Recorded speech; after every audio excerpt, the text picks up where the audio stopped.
যে আজকে ছাত্রদল একটা নতুন একটা সুযোগ পেয়েছে নিজেকে নতুন করে তৈরি করবার। আমি শুরুটা খুব ভালো দেখলাম আজকে, সেই বলে আমি বলতে চাচ্ছিলাম যে আমার খুব ভালো লাগছে যে আজকে উত্তর দক্ষিণ স্লোগান হচ্ছে না। এটা আমার জন্য খুব আনন্দ। আমার মনে হচ্ছে এতদিন যে কথা বলেছি সেটা অন্তত একটা আমি দেখলাম যে ইমপ্লিমেন্টেড হয়েছে। কারণ ছাত্রদল এরা উত্তর দক্ষিণ কি, তাই না? আর আমরা যে স্লোগান দিই মাঝে মাঝে, অমুক ভাই এগিয়ে চলো, আমরা আছি তোমার সাথে, বলি না? এটাও দরকার নাই, আমাদের ভাই একজনই তারেক রহমান, তাই না? আমাদের নেত্রী একজন, খালেদা জিয়া। আমাদের দার্শনিক, আমাদের প্রতিষ্ঠাতা একজন, শহীদ জিয়াউর রহমান। মাঝখানে আর কোনো ভাই চাই নাই, কিন্তু ডিসিপ্লিন আছে।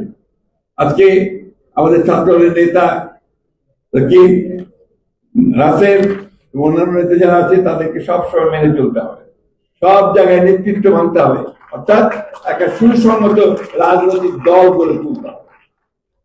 এবং সেটা আমাদের চিন্তার মধ্য দিয়ে পড়াশোনা করে আমরা বলবো যে কেন আমরা ছাত্রদল করি, পড়াশোনা করে বলবো যে কেন আমরা পরিবর্তন চাই, পড়াশোনা করে আমরা বলবো যে ফ্যাসিস্ট কারা আর আমরা গণতান্ত্রিক কারা, কেন গণতন্ত্রের জন্য সংগ্রাম করছি, লড়াই করছি। এটা আমরা আমাদের মেধা দিয়ে আমরা নিয়ে আসবো। আমি আর বক্তব্য দীর্ঘ করবো না, তোমরা সামনের দিকে এগিয়ে যাও। তোমাদের সামনে এখন নতুন জগৎ, নতুন দিগন্ত।